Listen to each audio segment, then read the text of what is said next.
Welcome to the Turtle Club.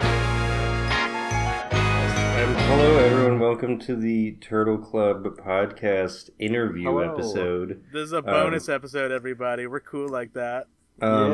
Support us on Patreon for more bonus episodes. With me is Eli. What up? And Dave. Hey, yo. And our special guest, the master of disguise, the man, the myth, the legend, the man who made the Tumblr, watching it for 20 days straight. And also the mastermind, it was 21 days, and the mastermind behind the master cut, of course. Yes, but we'll get into that. Would you like Jacob. to introduce yourself, sir? Yeah. Thanks, guys. I'm very glad to be here and to come back down this rabbit hole with you once again. Go ahead. Yeah, I thought I was out of it, and no. I got that email from you, and you've pulled me back in a decade. Yeah, it's like Al Pacino. Yeah. For those who don't know, would you like to describe exactly what you did and who you are and why you're here? Okay, so I'm just some guy in Providence, Rhode Island. I'm a park manager. I played in some bands. I worked at a nonprofit arts organization for a long time. But the reason why I'm here... Oh, and I'm a pro wrestling promoter, an independent pro wrestling promoter, which, oh, wow. Yeah. That's dope. Yeah. That's a man of many talents. It's been on hiatus for a while because of COVID, but it will come back eventually. But most importantly, I'm someone that 10 years ago made a bet with my then girlfriend that I could watch The Master of Disguise. I think it was 3 weeks every day, once a day. And I kind of one-upped the bet and also kept a very intensive blog the entire time. And I've revisited it for the first time in a very long time in preparation for today. So I was kind of nervous. You know, reading old writing, you go back, you're like, I have no idea if I'm going to stand by this. But, you know, some of it I was into. We can talk about that a bit later. But, yeah, so I kept that blog, and I won the bet, but broke up with my girlfriend shortly after. So was it related? I don't know. Probably. If the Master of Disguise made you see the truth of your relationship, probably. Yeah, the flaws. Yeah, I think so. Or perhaps she was just like, what is this person that I'm with doing? Yeah. Well, you needed your own Jennifer Esposito, and she just and she was your Sophia. Sophia. The Tush Is that her name? The Tush Queen? Is that her name? Yeah, no, you got that. All right, good. I was nervous. You nailed that. So how old were you when you did this? I must have been like 20. Wait, it was 10 years ago. Okay, so I was 23. Wow. So I was like, just getting out of grad school, and I was on tour. So like that was interesting going back. I was like trying to do this blog like while I was on the road. It's just like I have no idea what I was doing. Yeah, reading it, there's quite a few times where you're like, hey, it's 3 a.m. and I just did a show, and I'm like, what the fuck is this guy doing to himself? Yeah. I was playing in this band called Harry and the Potters that writes songs from the perspective of Harry Potter. What? That's one of the greatest things I've ever heard in my fucking life. Is there audio of this available anywhere? Oh yeah. It's still a band, still a thing. I'm not in it anymore. It's my best friend and his brother's band. That's awesome. But yeah, we did some national tours, and my interests I just like took with me on a laptop and was watching The Master of Disguise, and I remember like watching like wrestling pay-per-views in the van and stuff. So I had to keep up with the important things. That's awesome. So the first question I have for you, Jacob, is what was your initial reaction when I reached out? I was really excited because I mean, like I think the whole thing about this movie, and I feel like I talked about it at one point on the blog too, was just like delighting in something that no one sees any value in. And just like I'm gonna like, and like the whole thing was just like, I'm gonna make this my thing. Like at the time, so few people can be like, maybe I am the like world's foremost expert on something stupid and esoteric, right? So it was just like an arbitrary decision. And so when other people were into it, and like years later, I was like, oh hell yeah, let's share this load. Let's get some more masters of the Master of Disguise. Yeah, what a trailblazer. You walk so we could run. It's very. I felt very creepy emailing you. I think you mentioned that you used to be a manager for something, right? A company. A park manager, I think you emailed like my government like work email. I did. Really wow. I did. And the way I found your personal email, I emailed that email, and then it spat back an email to me that was like, "Hey, I don't work here anymore. Here's my personal email." And I was like, okay. I remember Michael literally like texted me. He's like, so this is his like old work email. Is this creepy? Just the best. No, I was thrilled. I remember I like got in touch with some college friends who like remembered me doing this, and I was like, you'll never believe what just happened. Like someone just hit me up about the Master of Disguise. What did they say? They were like, wow. I'm assuming that we are the first person ever to reach out to you about this. Is this true? So actually, when I was doing it, when I was actually blogging, the Onion AV Club like noticed it somehow. I don't know how they discovered it. And so they like posted something about it. Like look at this idiot who's watching this terrible movie like so many days ago. Oh, that's awesome. Damn, that's so funny. I'm surprised I didn't find that article. I did so much research on you. Yeah, I think they were just like tweeting about it like a decade ago. Like I think it was like Nathan Rabin is his name. He was just sort of like, hey, check this out. And I'm convinced that that's the only reason that the Kickstarter to remake the movie that I later did got any donations.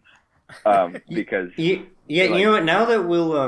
Now that you brought that up, I'll just ask my question about the Kickstarter. So like, what was your initial plan with the Kickstarter? Did you expect to raise any money? What was going on with that? I just thought it was worth a shot. You know, maybe. Okay. You never know. You can dream big. And I think you asked for $15 million. It was $20 million initially. $20 million. Yeah. I think I was like just trying to like outdo the original budget or something like that. Look, dare to dream, okay? Yeah. Yeah. Well, no, I like though that you at one point you were like, you know what, this $20 million goal is just a little bit too much. I'm gonna be more realistic. I'm gonna cut it back to $16 million. Yeah. I respect that. And Kickstarter makes you say like, hey, what are the challenges that you could face? And I remember like filling that out, being like, well, I don't have any permission to do this. I have contacted the director.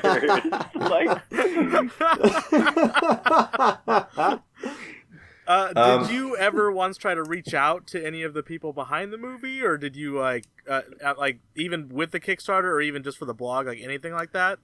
I definitely used to tweet at Dana Carvey all the time, which was just ignored. Yeah. I've done that as well. I've done it as well. Yeah, we've all done the social media post at Dana. He did not reply. Yeah. I think one of you had a close call with Jennifer Esposito, right? Yeah, that was our guest last episode, Liam. He's got a follow back from Jennifer. Yeah, she's much more famous than I will ever be, so I think that probably played a role into it. Yeah, Liam is our best bet to get Jennifer on the show, potentially. I just doubt she would watch it 4 times. No, she's busy. She's got a career. I don't think she watched it one time. Well,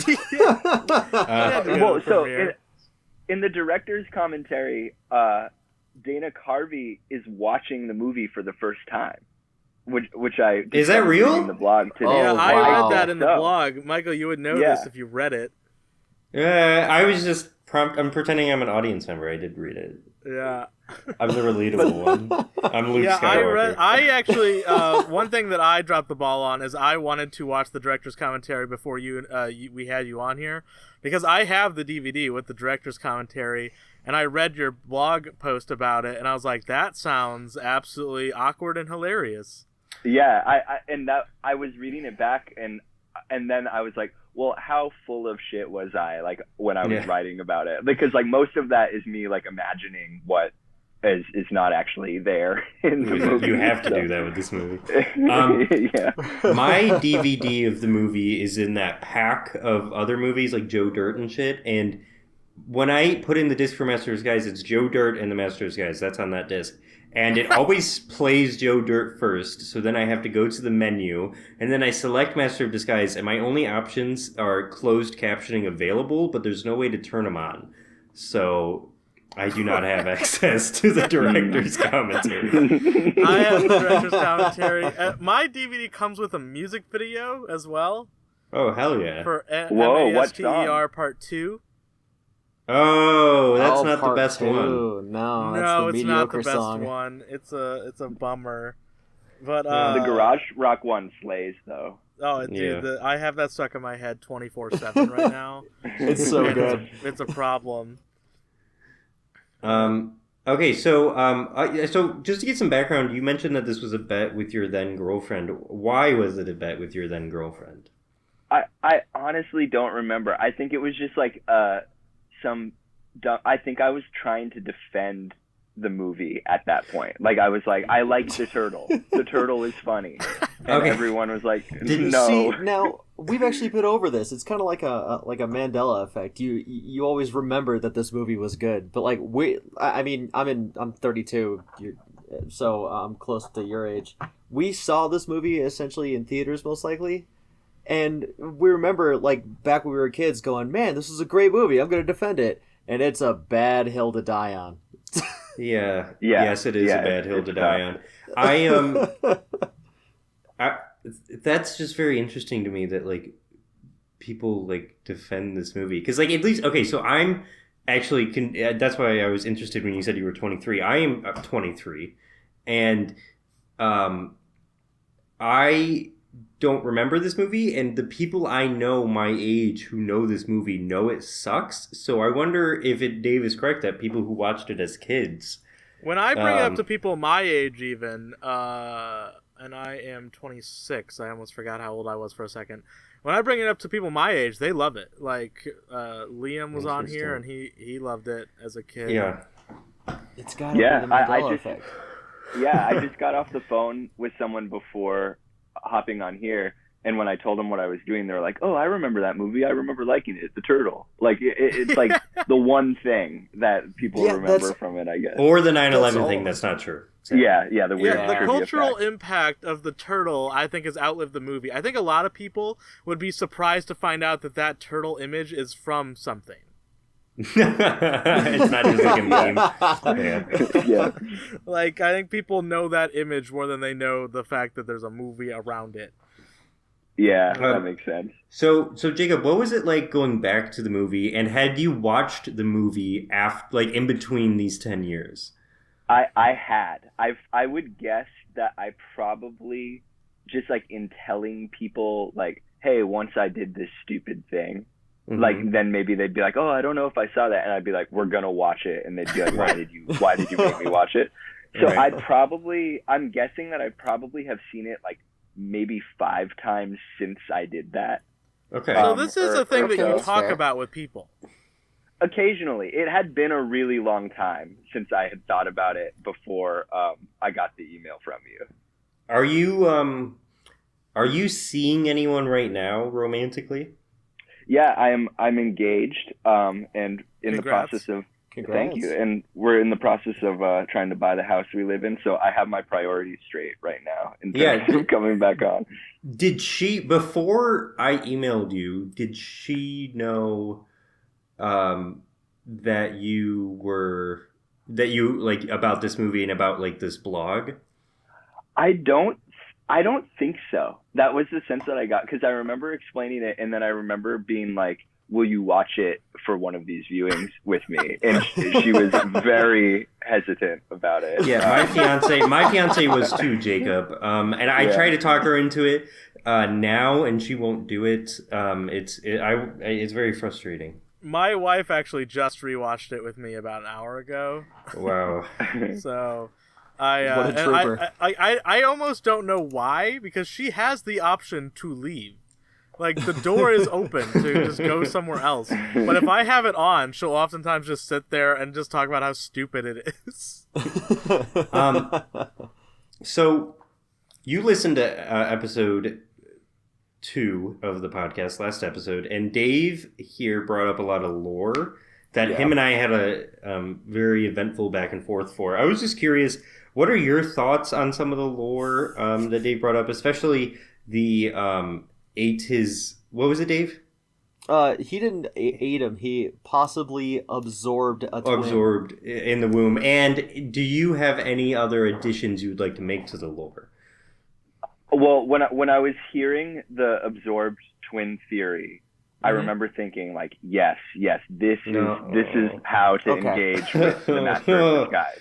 That doesn't mean I necessarily endorse it, but it felt similar. Like one of the essays that I was writing on that blog was like some stupid theory about how like the disguisees are like representing like predestined outcomes, like their destiny, and like their god, and Devlin Bowman is like this humanist, like absurd hero, like out of Camus or something. And like there was like this whole theory about the ending, and I remember, and I was reading that, and I was like, what the, like that was like when I was deep in it. That was like viewing like 12 or 13 like that. Yeah.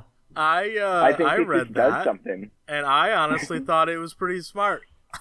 You could make a video essay on it. I was reading it, and I was like, man, this guy's making some points. I revisited it, and I was like, I don't disagree. I stand by parts of this, particularly about the ending, but I think there's something about dealing with this movie every day, every week. I mean, you guys are going to see it so many times by the end. Yeah. Like, you got to keep your brain occupied.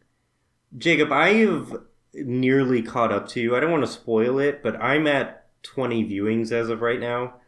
Oh, wow. Do we want to list off our viewings? Yeah, Dave, no, not yet. When we get to the official episode, God. we will. Okay. I need to know. But I feel like I'm catching up to you. Like I passed this episode. So, Jacob, how many, like, if you had to guesstimate how many times you've seen this total in your life, what would you think? I would guess I saw it twice as a child. Okay. Then the 21 times when I did the blog. And then I'm guessing 5 until now. And then the 4 for the podcast. So maybe between 30 and 35 times? Yeah, I think that sounds about right. Man. Damn. Yeah, and I will say the experience of having to do it every day it's not necessarily... In some ways it's harder, in some ways it's easier because you get in a rhythm. But like the thing about it weekly is you just start to like dread your Master of Disguise day, and it ruins my weekends. Yeah, like when is it gonna be? Am I gonna do it on a weekday night? Am I gonna like just like play hooky and do it in the middle of a work day? But when you have to do it every day, like there were days where I'm like, oh my god, it's like 10 o'clock. I need to start it right now. And you just drop. I was like on a commuter rail train, and you just have to do it then. So there are different challenges. And honestly, I was having this discussion with my wife, and she was like, would you rather do what you're currently doing or do what he did? Because it's iffy. I think they're equal. Different. Because watching it every day that's a rough one. Yeah. More of a challenge. That's hard. Obviously, like by the end of this, we'll have watched it more than you did, but I like the fact that I get some buffer days. And like I don't set like a regular day for viewing. I do. I kind of give myself that time, and especially with this contest, sometimes we've been ending up watching like 2 or 3 times in a week. And it's really just down to motivation. Yeah. For me. But having, like, needing to watch it every day, I think that would be very difficult for me psychologically. Yeah. Yes. It's more of a race and less of a marathon. Yeah. Yeah, it definitely, like, you're gonna have days when you do it every day that it's just so inconvenient. And just, like, the repetition of it, like, I was laughing a bit, like, seeing that, like, I apparently, like, went to go see Jizza for Wu-Tang, like, give a lecture. And, like, I was writing about how, like, the entire time I was just, like, thinking about, like, how what he was saying in the lecture, like, relates to the Master of Disguise. and you're starting to be like, oh, like, this is good content. Like, I can write about this on the blog. And, like, at that point, like, you've lost it, you know? Isn't there, I'm pretty sure there's an effect, like a study that came out in the 80s or 90s about people who play a lot of Tetris. They start seeing everything as Tetris shapes and how they could fit together. I think that's what you experience with the Master of Disguise. Yeah, no, I've experienced that. When you, like, play too much of a video game and you're like, I'm seeing Super Mario 64 in my brain when I close my eyes. I'm getting that with Elden Ring right now. Yeah, I'm getting that with Elden Ring now. All right, so this is the big question, Jacob, and we've sort of danced around a little bit, but do you like this movie? I have mixed feelings about it. There are aspects of it that I would defend. Like, I think some of the characters have not just potential. Some of the characters I'm like, okay, that was funny. I think I like Gammy Num Nums more than most of you. Yeah, my man. Dude, fuck off. There are, like, you know, I think, like, Jennifer Esposito did, like, fine as kind of, like, playing for 90% of the movie. Yeah. And so there are aspects that I think, like, had potential about it, but I mean, I think everyone involved with it, like, knows that it was a train wreck. And I wouldn't say so much that I like the movie itself, but I liked the ritual of watching it, and I liked the challenge to you know, sort of, like, draw blood from the stone, so to speak. That aspect of it appealed to me. And in some ways, when I watch it, it's, like, kind of comforting. Like, I've been sick today, and when I watch it this afternoon, I'm just sort of like, I'm back in this place. I don't know if it's a good place, but it's somewhat comfortable. It's familiar. Yeah, it's familiar. Okay, so that actually leads into this next question. When you were done with it, was there any sort of withdrawal? I think it was mostly in the form of, like, I would still try and, like, talk to friends about it. and they're you know, it's sort of like I don't know, like a returning, like, war vet or something, where it's like I'm, like, going and enjoying my life, doing normal things, and I'm, like, shopping at the grocery store, and I just, like, stop and I'm like, the Master of Disguise, like the Hurt Locker or something. You're like Rambo. Yeah. You and John Rambo are one and the same. Yeah.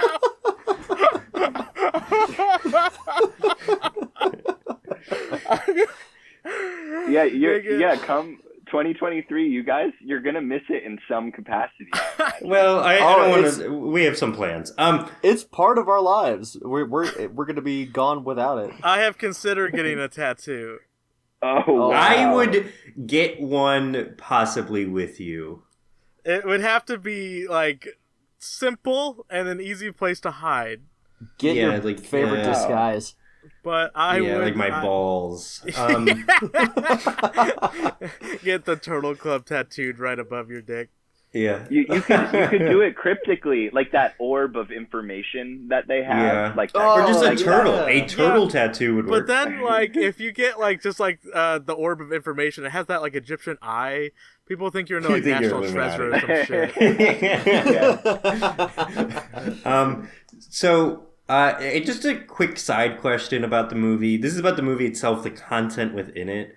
At the beginning of the movie, when Pistachio's family gets kidnapped, why is he on the roof? Do you have any theories on this? Because we're stuck. I have thought about this for hours. I don't like that. I have tried.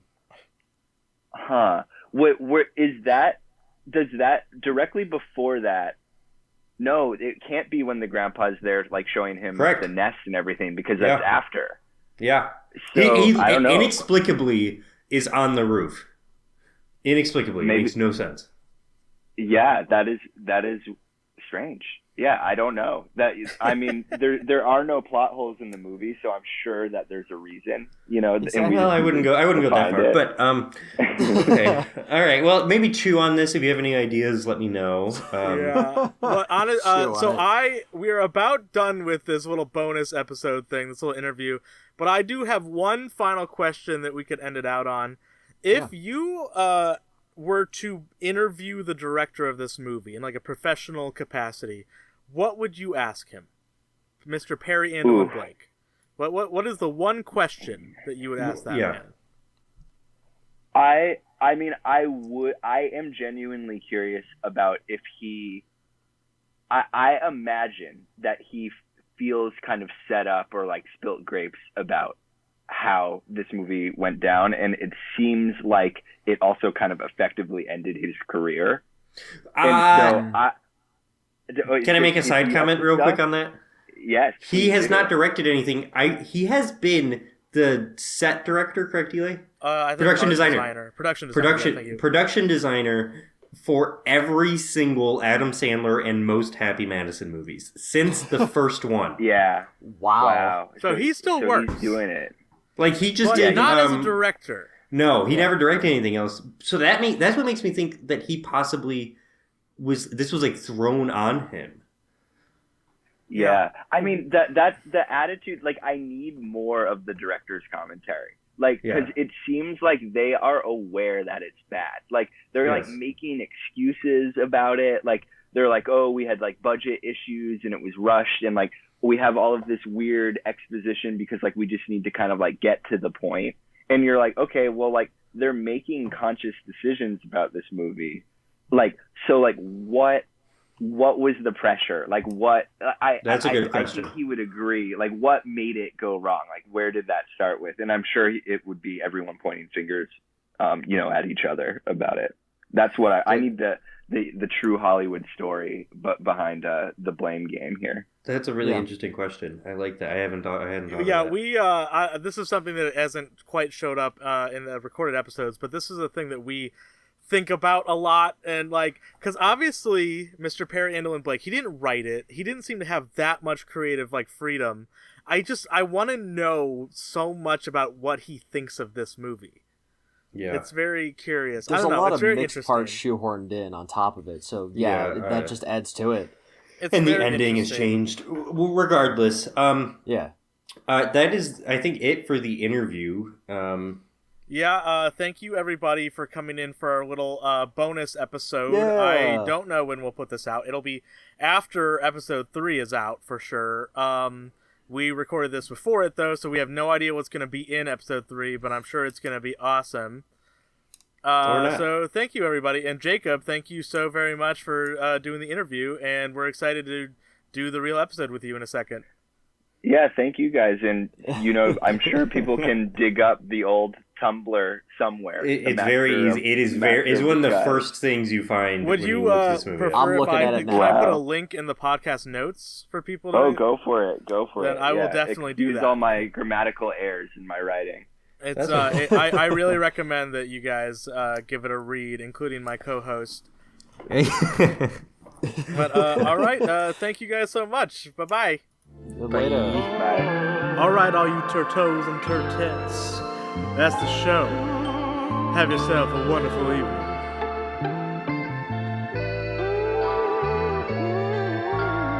Bye-bye.